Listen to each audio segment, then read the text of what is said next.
One day we're on Twitter and come across this picture. A new ocean is forming in Africa. A 35-mile crack opened up in Ethiopia in 2005. Wait, what? The African continent is breaking apart? No way, this can't be real. Or is it? So we went down a rabbit hole.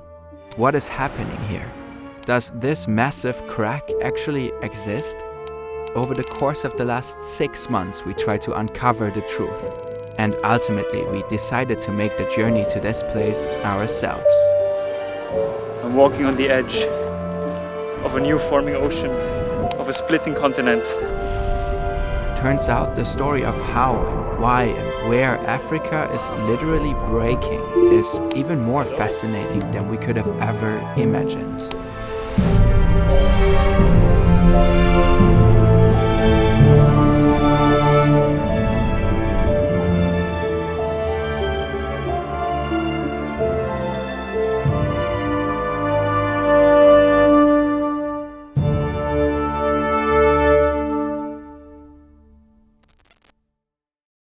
As Day One Vox fans, this is our chance. Our own Circle in the Sahara video. Well, maybe not as mysterious, but still. We start our research and come across this photo again and again. It could be Photoshop. We inspect it and it doesn't seem to have obvious flaws, but we are no experts by any means. So we do a quick Google image search, and even big outlets like NBC use this photo. So it's at least unlikely that it's fake. And there's a credit for Anthony Philpott as the photographer. So we decide to look for him, Anthony Philpott. And we learn that he is jackpot, a professor emeritus of geology and geophysics at the University of Connecticut. At this point we are excited. So we write him a message asking if he would be interested to do a video call with us. We wait a few days. And Professor Philpott really answers and he says, no. Okay, let's move on. Even though Philpott doesn't want to talk to us, he writes in his email that he is indeed a photographer and that he took the photo in the Afar region of Ethiopia. So the picture is real. But what's the Afar region? The crack is located here. We find out that it's often called Dabbahu fissure because it indeed opened in 2005 when the volcano Dabbahu erupted. This eruption must have been quite powerful. On a website we read, when erupted, the Afar's camels and goats were swallowed by huge flame sand ash.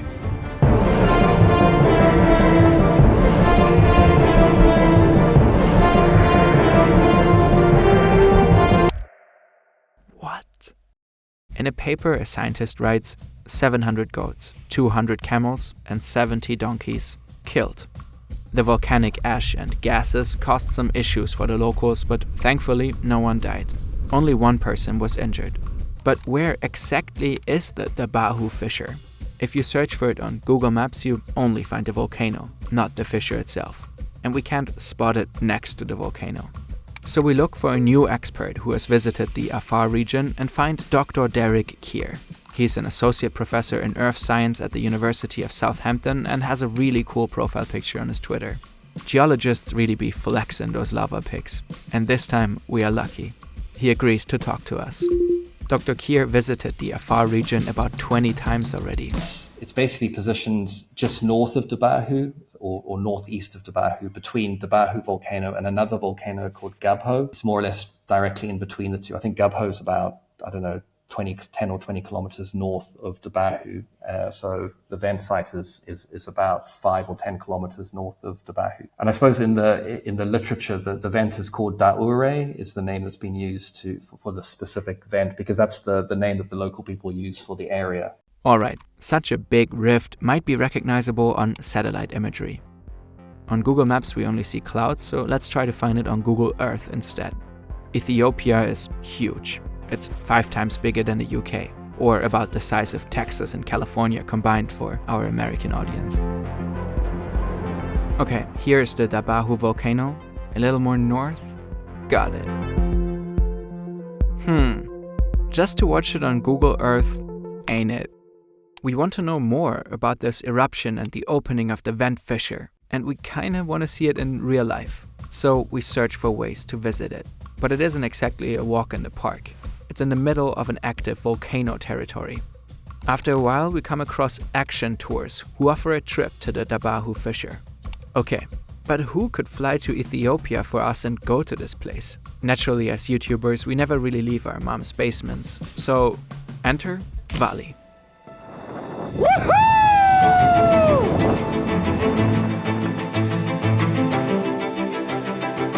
He is our former art director, does go outside regularly, and has been hitchhiking through the world since like 2 years. Of course I'm in. I'm just in the middle of India right now. Vali is making the trip for us, but it will take a little preparation. If you travel a lot, staying connected wherever you are is a must, whether it's video calling your family or watching your favorite YouTuber before bed. But dealing with local SIM cards in each country can be a real hassle. For your next trip, get an eSIM from Vali. It works just like a physical SIM card, but it's digital, giving you instant access to mobile data wherever you go. Vali offers hundreds of flexible data packages in over 180 countries and 8 regions around the world. And the best part, you manage it all in one app. It's super easy to set up. Let's say you want to travel around India like Vali. Before you leave, you download the Vali app, choose a package that suits you, and activate it. Once you arrive at your destination, your eSIM automatically connects. Now you can hop between countries and always stay connected, no matter if you're here or here or here. If you want to try Vali, scan this QR code or visit vali.com/ferntv and use the code FERNTV to get 15% off your first purchase. We can highly recommend it. Let's jump back to Vali and his journey to Ethiopia. I'm inside an Indian truck. It's about 1 a.m. There's 2,000 kilometers to go until Chennai. I have 3 more days to catch a flight to Ethiopia, Addis Ababa. And since there might be more people watching than I'm used to, I might want to do something about this travel goatee thing. Hi guys. Let's go to Africa. On July 17th, Vali takes the plane from Chennai to Addis Ababa. Here, Vali meets Misganau. He's from Action Tours and will help Vali to get to the vent fissure. Tomorrow, they will fly from Addis Ababa to Samara. There, they will meet the rest of the team. Then, they will drive with 2 cars into the desert and trek 6 hours to the Dabbahu fissure. It's a big bird is flying, and God must be crazy. Now we are getting up, fly, Robin flying, Robin, up. It's just like that, up. While Vali and Misganau are on the plane to Samara, let's take a closer look at the splitting of Africa.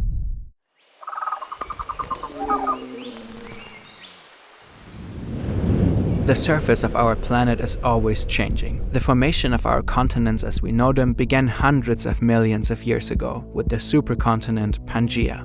It was gigantic and encompassed almost all of Earth's landmasses, and it was surrounded by a global ocean called Panthalassa, until Pangaea had an existential crisis and fell apart. The shifting of the continents started slowly, 1 millimeter per year, and then picked up speed. This can be compared to the tearing of a rope. It may start slowly, but the last rope fibers suddenly tear very quickly. The tectonic plates can reach speeds of up to 20 millimeters per year. That is quite fast and roughly the speed of your fingernails growing. When the plates move apart, the Earth's crust becomes thinner, a basin forms, until the Earth's crust breaks. Instead of seconds like in our visual, this process takes a very long time. It took over 40 million years for Africa and North America to separate. And right now, deep down, it's happening again.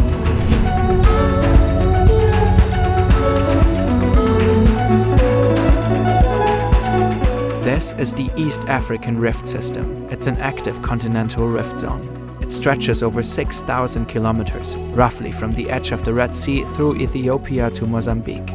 You can even see it from space. It consists of a series of rift valleys. It's currently the largest continental rift on Earth. This rift system is not a new phenomenon. It all started millions of years ago. Over the past 30 million years, the Arabian Plate has been moving away from Africa. The ground sank. This created the Red Sea and the Gulf of Aden. Along the East African Rift, the Somali Plate and the Nubian Plate are drifting away from each other. Where the tectonic plates move apart, rift valleys form. From the Red Sea, the rifting extends southward.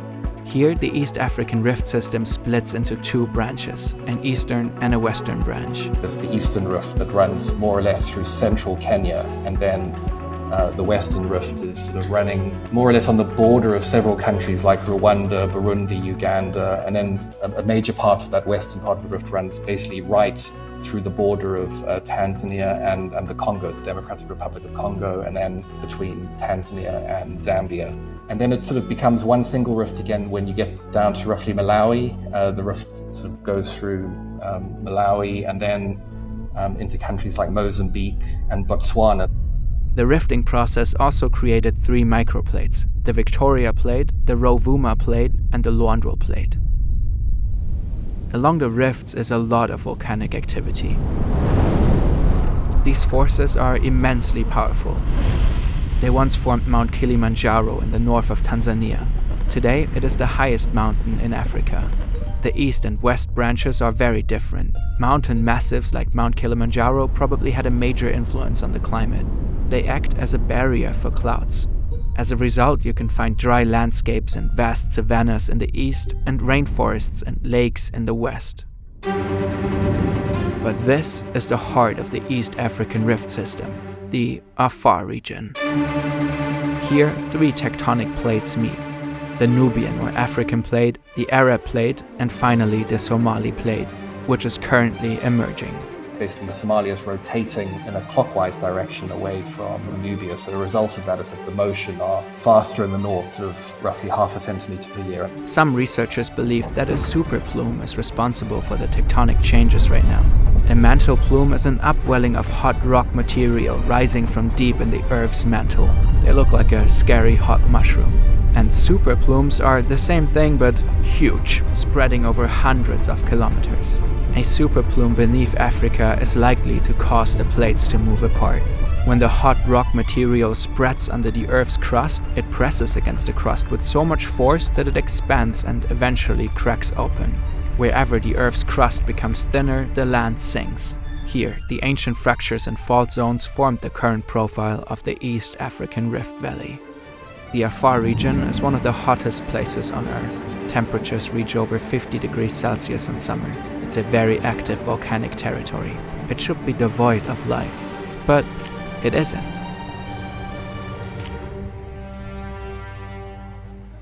After a few hours through the desert, we've reached the first town, the first village, Teru, in the middle of the plain deserts. So it seems we have reached some kind of tourism office and they're having a meeting. We have to wait until they're done with their meeting.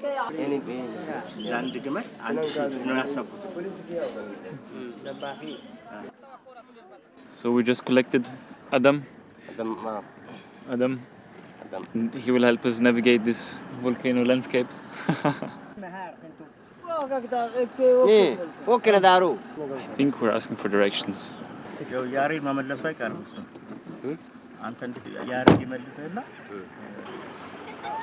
Car is getting fuller. It's a huge news here. 5 years ago, there was no road for the vehicles. It was only trekking, about 6 hours trek. Very monotonous, exhaustion, full of exhaustion. But now they told me they have off-road like this. So the walk maximum is about 30 minutes. Oh. So 30 minutes of so walking? Nice today. No way. It's a huge news. Life is easy now. Man, I was so ready to trek for 6 hours. No 6 hours. Yes. No need to trek. Yeah. It's good news. Hours you can discover this area. The tour goes on. Vali and the Action Tour team have reached their destination. We're seeing how far we can actually get towards the volcano. They set up camp for the night and trek the last meters to the fissure. Young men with Kalashnikovs walk with Vali. Sorry, whoever has to censor out all these weapons. Ethiopia is torn apart by internal conflicts and ethnic tensions. Tigray borders the Afar region.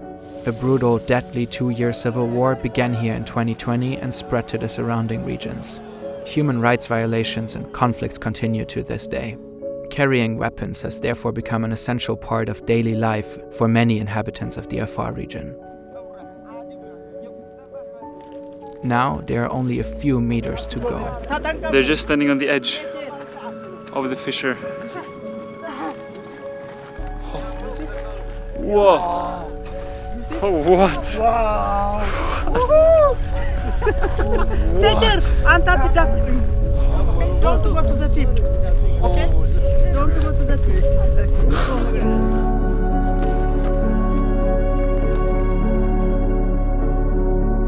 Incredible. Just watching the earth literally split into new parts.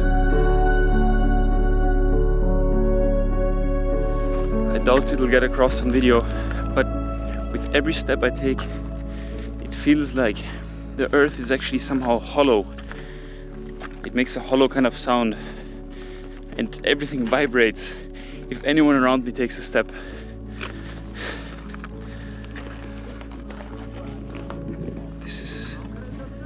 It feels like I'm not walking on stable ground, and there's this constant, you hear this, like rumbling all the time, rumbling and like boiling of the earth. It's a bit scary, to be honest, as if the earth could swallow me any second. This vent fissure is about 500 meters long, but it is only a small part. What you can see from above is the 60-kilometer-long dike of solidified magma formed in the rift. The 60-kilometer crack is visible with using some satellite remote sensing techniques called INSAR. Basically, it's a technique that looks at the difference between two radar satellite images that were collected before the dike and after the dike, and is able to measure the ground motion that's been caused by the diking. You see evidence that either side of the rift have separated by about 8 meters or so. Vali is standing at the birthplace of a new ocean. In 5 to 10 million years, a new sea will form here. The water will rush through the region and make its way. Should more or less go right through where the vent is, because that is on the boundary between the two plates. The dike and where the vent is on the boundary between the Arabian plate and the Nubian plate. For the first time in human history, people can document how a new ocean is born. Countries like Uganda and Zambia could one day have their own coastlines, but that's far from certain.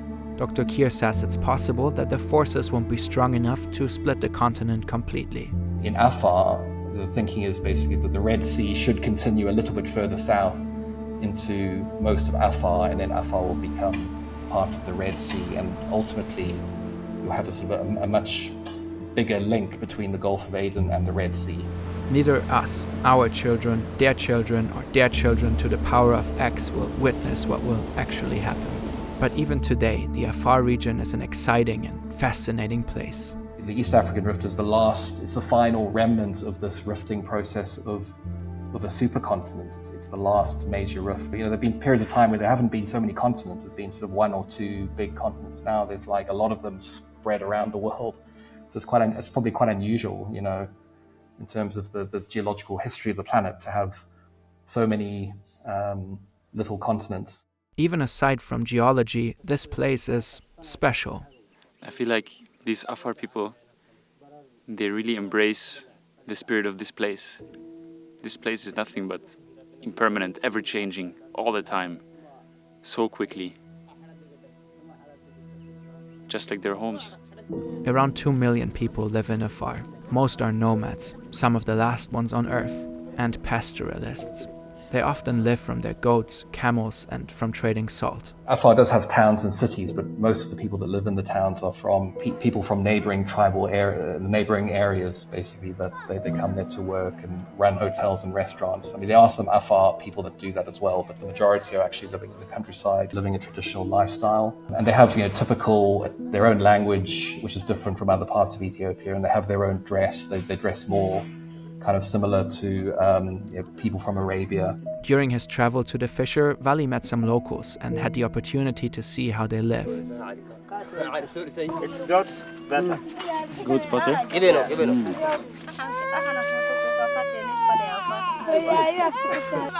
Time to get shiny.